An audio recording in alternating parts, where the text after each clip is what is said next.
I really appreciate the interest. I know it's a bit of an obscure topic, and I know that only 1% of people have autism, but yes, I appreciate that. So I'm going to speak for about 15 minutes. I've tried to cut it down, but concisity isn't my best quality, unfortunately. Yeah, okay. And then we have some time for flexible questions. Feel free to leave if you need to, etc.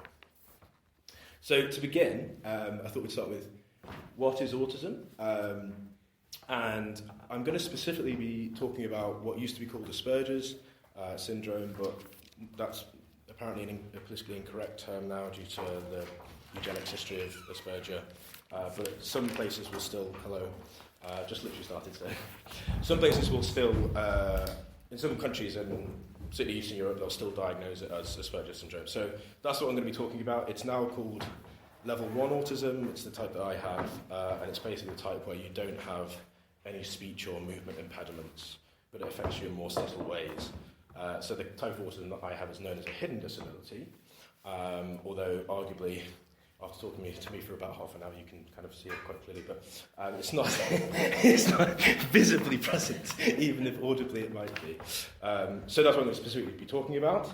I think it does receive less press coverage than the more severe forms of autism, like level 2 and 3, where speech or movement are impaired to a degree. It's sometimes known as high-functioning autism. Again, that's terms come under a bit of contention because apparently it's disparaging to people that have lower-functioning autism. But when you have to ask someone, what's level 1 autism? It's high-functioning autism. There isn't really a way around that. So that's what we're talking about. So what is it? It's a neurodevelopmental condition that typically starts to manifest itself around 1.5 years of age, and then will kind of develop from there. It's largely genetic in terms of causation. So they've done studies of identical twins, and they found that it's kind of 80% plus genetic. So my father has the condition, his father had it, etc., etc. So what characterises it? How do they diagnose it? I guess is the next question. Well, one of the features, as I'm sure you all noticed, is obsessive and narrow interests. Another one is, over or under sensitivity to light, smell, sound. So personally, I find it quite frustrating, for example, when someone says, should we change the mood in this room, and virtually turns the lights off? Because I'm more sensitive to those kind of things, and loud, high-pitched sounds, I'm more sensitive than the average person would be. So yes, I think another thing is challenges in social interactions. So particularly in large group conversations with things like turn-taking and being able to deal with unpredicted interruptions or changes in subject in a conversation, things like that, and adjusting. And also in terms of emotional and social intelligence. I can't really tell you what those things are because I don't really understand them, but I think it's largely to do with subtle social cues and reading facial expressions and reading the room and things like that. And yes, being able to see the kind of 70% or whatever it is of non-verbal communication that goes on between people and body language and things like that. So I think those are the kind of main things, the ways it affects me and the ways it affects people that have high-functioning autism. So that's that. In this talk, I'm going to be talking specifically about the challenges of the condition that I've experienced and that the research says that most people with autism of my level experience. I think I'm going to do that because I think, particularly in the media, but also in academia and psychology, the pros of the condition are talked about a lot, which is great, and it's an overcorrection, but the frustrations and the challenges, which are amplified by our being within a finite world where most people don't have autism, are not really talked about enough, in my opinion. So that's what I'm going to focus on today. And they're going to set out what I see as the main challenges that people with autism of my level experience, this side of the eschaton, and how one might respond to them as a church and individually, and what practices we might adopt. So I think the first main challenge is systemic and entrenched loneliness. So people with autism are on average 4 times more likely to experience loneliness, and that's kind of a severe form of loneliness. And 79% of people with autism say that they feel socially isolated. In 2018, in England, only 5% of people with autism were married, compared with 50% of people that don't have the condition. And that's despite the desire for marriage being the same in the general population as it is with people with autism. So why might this be? Well, I think one of the reasons for that is the greater difficulty in, interpersonal relationships and communication and social intelligence, etc. Presumptive understanding, intuitive knowledge compared with inferential knowledge and interpretation of data. And so those factors obviously are amplified in things like dating or deep friendships and in interpersonal interactions in person. And yet this is an area where people with autism seem to be inherently hamstrung, just neurologically. And it's an area where, yes, there can be social adaptation, but I've tried to read books on emotional intelligence and etc., but my knowledge is never going to be as good as someone who doesn't have the condition, because they will have it intuitively like that. It will just come straight to them. And so I think, yeah, all that is to say that there's only a certain level of social accommodation that can lower the hurdles, but it can't knock them over altogether, as it were. So, as I say, there's been a big campaign, particularly since the 70s, in terms of trying to improve awareness, but also rights. And that's done a huge amount of great work from a very difficult sort of standing start. But I think one of the challenges is that it's sidelined the challenges of the condition, but also it's focused on rights and not relationships. And so it's not focused on what those rights are directed towards. So I might have the freedom as a person with autism under the Equality Act of 2010 to, associate freely, yada, yada, yada. But if no one wants to be my friend, then it's kind of tough luck. And so the freedoms have to be directed towards some good, as Augustine would say. So both friendships and dating tend to be particularly uphill struggles for people with autism, for the factors that I've talked about. And I think it's a situation whereby, it's been a rock and a hard place. There aren't really any easy answers, because friendship is inevitably and rightly a gift and not a duty. I don't have a duty to be friends with anyone in particular. It's a freely chosen thing. And I think the other challenge on the friendship front is that people with autism will tend to have greater difficulty in living independently, with depression and anxiety and lots of different areas of their life. So they tend to be needier people on average. And so that means that they will depend on each friend more deeply. And so for the person who doesn't have autism, that can be quite draining and can make the friendship unbalanced and asymmetrical. And that's further demonstrated in the fact that when people that are parents and carers of people with autism are surveyed, they have a much higher rates of depression and anxiety. And so that's with all their kind of awareness and rights campaigns and all the rest of it. Yeah, it's just not affected that side of things. So that's that. I think another thing that's interesting to think about is what exactly we mean by loneliness. So there's a big difference between aloneness. I spend all day, every day in my room and I don't see anyone, therefore I'm alone and therefore I'm lonely. And loneliness in the sense of a subjective sense of I'm in a room full of people, I don't feel like I can engage with the conversation, I don't think it's interesting, I don't feel a connection to people, I don't see why I'm here. If I left, no one would really suffer from that. So there is a difference between objective and subjective loneliness, and that's particularly acute in people with autism.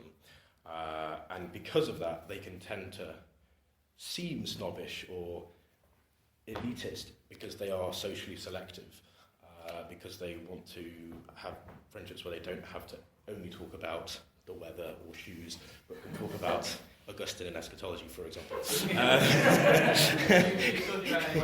No.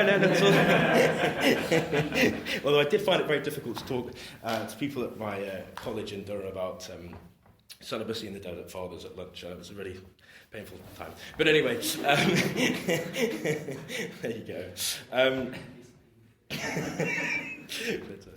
And then I think the next key challenge is the greater propensity to depression and anxiety.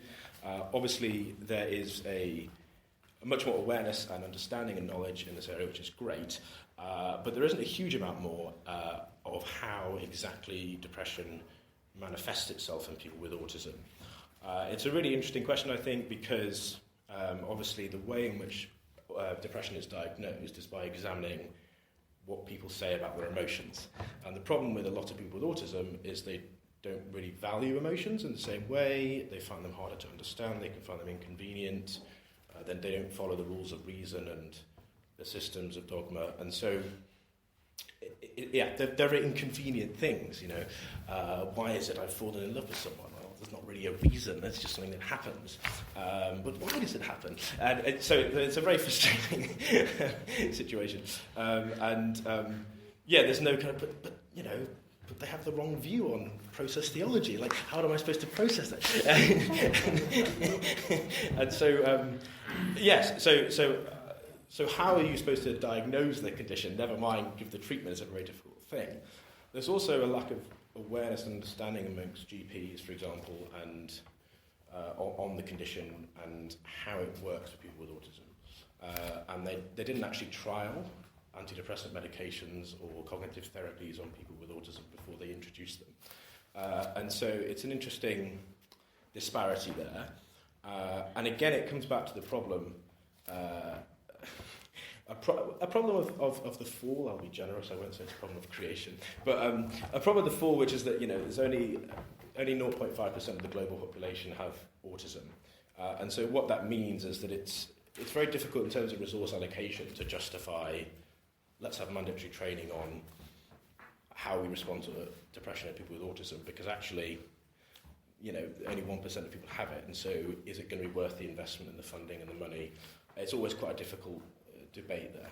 And so the estimates for the co-occurrence of anxiety and depression in people with autism are as high as 85%. And so that just really shows the disparity between neurotypicals, people without the condition, and people with the condition.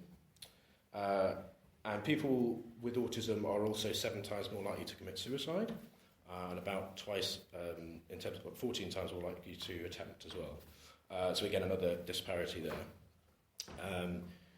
And so I think a lot of that is due to the fact, again, people can't diagnose the condition very well, and so it's not treated, and then when it is treated, it's treated as if you've just got depression. There's not something further below that. And so obviously add to that all the sensory overload, the social exhaustion that people with autism feel after extended conversations, etc., and the isolating nature of the condition. And you can start to see why that disparity might be there. So only 14% of UK adults with autism said that their local mental health arrangements were sufficient, and they did receive sufficient support. And only 30% said they had sufficient time to prepare for the transition to adulthood. And 75% of people with autism still in adulthood still live with their parents.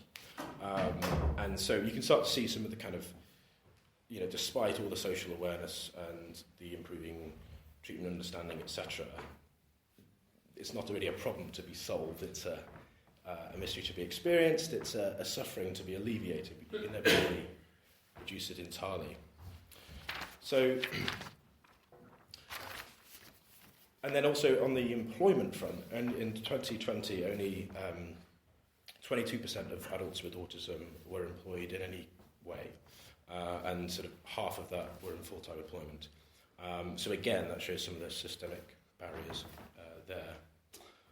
It's interesting because in the field of IT, they are really trying to, because they know that people with autism are more likely to be good at IT, and so they are trying to lower some of the barriers there and interview people in sort of more autistic-friendly ways by having specially dedicated days for them. Like at university, you might go a few days early to kind of adjust yourself to the situation. I think the third and final major problem that I'd like to talk about in people with autism is obsessive internet usage, which ties in with and is arguably caused by the loneliness and the isolation and the depression, etc.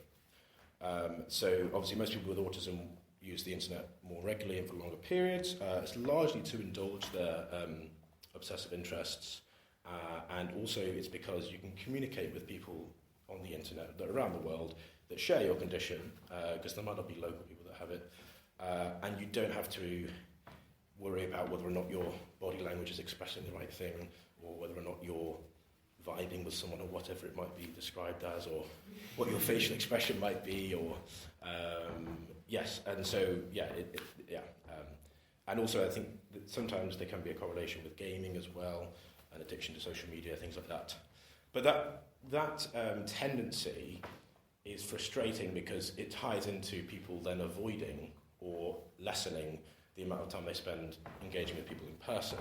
And so it's a negative cycle, because the less time you spend with people in person, the more obsessed with the internet you are, the more obsessed with the internet you are, the less your social skills develop, the less likely you are to get in the world in full employment and living independently, etc. Again, another systemic problem which has not been resolved by the social adaptation. So that's definitely. So in the research that I did in my dissertation, I looked at these kind of entrenched challenges, and I thought, obviously there is a trend that these things are improving, but they are ultimately insurmountable hurdles. And so how, as Christians and as a church, do we respond to that? And I think the main way, and it's only one way, is the practice of lament, and to say that yes, there are advantages of the condition of autism, and the average person with autism has a higher IQ, they tend to be more skilled in the fields of academia and music, etc. But there are advantages that can't just be fast-forwarded over or ignored. And so I found the practice of lament quite helpful in being able to express frustration and grievance and complaint to God while still believing in him and knowing that he hears, and that even if we're not getting a direct reply, we are able to leave a message on the answer phone, as it were. So I'm not going to talk more about lament for the moment unless we have a dearth of questions, just because I'll be preaching it on Friday, and also because I think a lot of people are more familiar with it due to the pandemic and teaching on courses, etc. So I'm going to skip over that for a minute, but I can come back to it if people are interested, because I want to come to the final part, which is about the way in which people with autism do or don't believe, and how they do or don't engage in worship, and how that's different, because I think that is, so it's more, hopefully might be more relevant to the ways in which you'll be ministering in the future. So the question becomes, as I put in the email, are autistic Christians just awkward contrarians? Are they just disagreeing for the sake of it? Are they just being deliberately difficult? Why can't they just go along with that, the arm raising, or whatever it is? And my response is, I certainly don't think they're just awkward contrarians. I think if you're eccentric, you don't have to be autistic, but it does help. But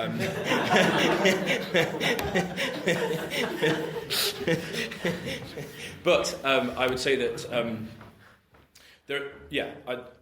one of the frustrations of my experience is that people say, well, why can't you just go along with the fact that we're using Eucharistic prayer A, or whatever it is?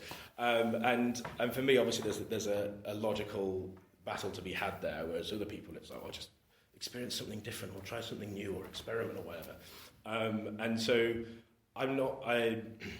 from my point of view, I'm not being difficult. It's just that the way my brain works is different, and so I'm not going to kind of surrender that. So that's the way I would see that. But anyway, so I think one of the challenges is how, as people with autism who have brains that work very differently to the average person, do we experience the indwelling of the Holy Spirit, and do we engage in worship with our hearts and souls as well as our minds? A friend of mine wrote a book which says that she wants to love God with all her mind, but as an autistic Christian, her mind works differently, and so that love is going to express itself in different ways. So even if an autistic person struggles to conceptualize God, which they often do due to the fact that the way they conceive of people and the way they conceive of systems and categories and attributes is different, they can still feel a sense of awe and wonder and still praise God in different but equal ways. And the question becomes, how do you accommodate that, even though there's a minority of people in a congregation that will have the condition? I don't think there's an answer to that, but I think it's an interesting question and an important question to be pondered. So to have a relationship with God, one must be able to empathise with God's personality traits, must be able to try and have an understanding of his moods and his ways of communicating. But people with autism have a difficult enough time doing that with someone that is right in front of them, never mind with someone that's immortal, invisible, God only wise. And so how is that going to work? Well, yeah, it's a difficult one. And in my time, some people have said that I'm not a Christian because my perception of these things is so different from the average person. And I understand that to a degree. And there's a degree to which I wouldn't be interested in the field had I not been diagnosed with a condition. But this is where I think awareness is really helpful. So anyway, I think the argument would be that intellectual activity is just as human and natural an activity as emotional activity. And so people with autism, often they will still be emotional beings, but their emotion will be impacted and will grow out of their reason. So they're not divorced or polar opposites, which arguably could be said to be a bit more of the case with the average person. And so, statistically speaking, and this is, I think, the interesting thing, people with autism are much, much more likely to be non-Christians. From a cognitive science point of view, that's been demonstrated by lots of different studies. And so how do we deal with that? How do we understand that? And how does the church respond? Because, yeah, it's literally, they're twice as likely to be non-Christians. And even the ones that are Christians are more likely to not believe in God as a personal being. So for me, the way that works out is I don't understand when someone says to me, I have a personal relationship with Jesus. To me, that's like saying, I toasted some jelly yesterday. It just doesn't really work as an idea. It's just bizarre to me. It's a bit like if you were to say to someone who's Roman Catholic or Orthodox, as someone said to me at university, I have a daily cup of tea with Jesus. Just look at you in total bafflement. And that's the kind of situation that I find myself in. And so in charismatic circles, it can be a little more challenging. But again, for me, that's a situation where I think it's great that you can have your cup of tea with Jesus. But don't expect me to understand that, because I'm sorry I don't. And equally, you may think, why is this guy interested in Bonaventure? And I can't really explain it. But I just have. Anyway. That's that. So, and then we come on to, because of that, the way in which a lot of thinkers who have autism have tried to conceptualise that is looking at the lens of the hiddenness of God. So has anyone heard of this idea? Nobody. So it's the idea that God sometimes hides himself from us, as we read in Isaiah 45:15. Truly thou art a God who hidest himself. And that there are ways in which God's presence isn't always apparent. And so that is built in, if you like, to the autistic experience. So I have had one religious experience, but equally I've had lots of times, at New Wine, for example, where I have felt a little bit like a mute statue. I don't really know what I'm doing there. And how my presence is being valued, because I don't feel the same connection as the people around me seem to be doing. And now, in that situation, I'm not saying that their connection is false or irrelevant or not helpful. I'm just saying that I can't experience that. And so I'm not going to be as comfortable in that setting as in 8am BCP community. So again, awareness is key. So, often people with autism would characterise themselves as being religious but not spiritual. So the other way around from the way in which a lot of atheists in our society would be spiritual but not religious, because they like the rigidity and the structure and the predictability and the rituals and the liturgy and the routine, and etc. But they don't like the kind of this nebulous spirituality, centered or centering or centered prayer or whatever it is, and these kind of ideas of contemplation and for us, theology is the road to holiness. Theology is prayer; they're not separate activities. One doesn't come after the other. It is the same thing, worship through the way you study God and enter into his glory and majesty. And so, for me, I can say the creeds without having my fingers crossed or anything like that.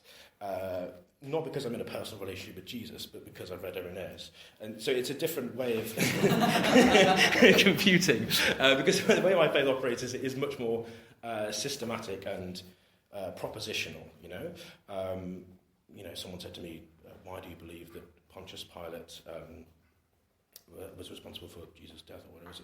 Because it's in the creed. It's not because of an emotional connection or because of lots of research, but it's a situation where for me faith is a system that I engage with. It's not primarily about feeling a loving touch of Jesus or whatever. So that's the way it kind of works for me. What else have I got to say?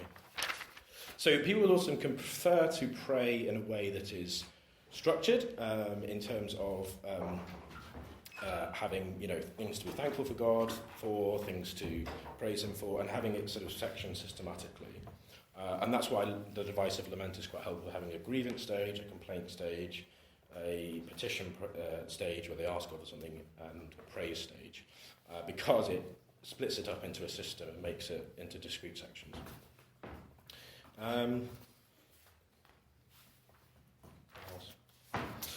A final thing to say, I suppose, is that a lot of people with autism, not necessarily all people with autism, but a lot of people with autism have difficulties in following, you might have noticed this perhaps from me, in following commands without a rationale behind them, or without having a rationale presented to them.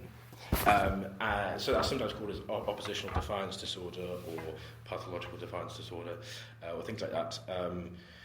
And so if I'm asked to read my Bible every day, for example, and someone doesn't say why, there's going to be a challenge. Whereas someone says, well, you can grow in holiness in this particular way, and you couldn't do that from reading Bonaventure, or whatever, or it forces you to read passages that might be difficult for you, then I'm much more willing to, and likely, to follow the command than if it's just given to me. And so sometimes, I think particularly in evangelical churches, there can be more of a tendency to say, here's a list of things you should do them, rather than here's a list of things you can do, and here's why that will be helpful or uplifting, etc. So that's something to be aware of in pastoral ministry and worship and discipleship.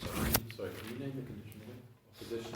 So it's known variously as pathological demand avoidance, which I think is a slightly derogatory term, and oppositional defiance disorder. You're also phasing those terms out. Yeah, I know, but there's lots of contention around them, at least, largely because of the way you come to a diagnosis of them and try and formalise something that is a bit subjective. Sorry, something. No, it's helpful. It's a helpful observation. I don't think that the point is helpful in the sense that, I'm not sure if I'm going to be able to use the word "the" in a minute, because it seems they're ruling out so many different words, and I can't say that I have high-functioning autism, even though that's what I was diagnosed with. Anyway. Do you think there's going to be a frustration for yourself or for others with autism in terms of the way that we're being told we should talk about people with autism? Yes, very much so, yes. So how do we be more aware of that? Is it a case of asking people with autism what they I think so, yeah. It's a bit like the whole activist versus... So, a lot of people that are in the disability rights movement don't have any disabilities. It's a little bit patronising. And so, for example, they did a big study and they found that actually... So they, in academic psychology, they banned the term autistic person, right? Or using autistic as an adjective. Which basically just means you have to add an extra 1,000 words to your dissertation when you're going to say person with autism every time. But anyway, the frustration was that actually, when they asked people in a massive survey that had autism, 70% said, I prefer the term autistic person. And so often these changes are due to kind of perceived political correctness of people that don't even have the condition themselves. And so it's being imposed. And so I think that's the problem. And then the final thing I'd say, which is kind of linked, is that often people with autism have what might be called Socratic minds. So they're always questioning things, and they're taught to. It's almost like they're encultured to question everything. And that can be very draining and tiring and frustrating, not for themselves but for everyone else. And something to be aware of and to encourage patience with. And so I suppose a final note before the session becomes a little bit more interesting is to say that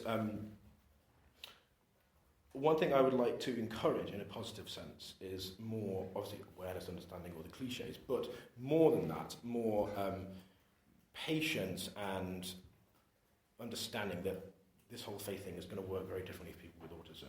And in many ways, it's a miracle of grace that they are Christians or in our church at all, given the statistics that neurologically much less likely to believe anyway.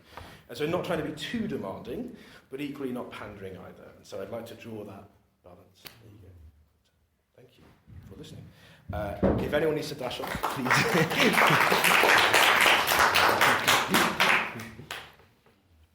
If anyone needs to dash off, please do. If you'd like to ask any questions, that's fine. I will be sending out the notes and the resources and the clip. So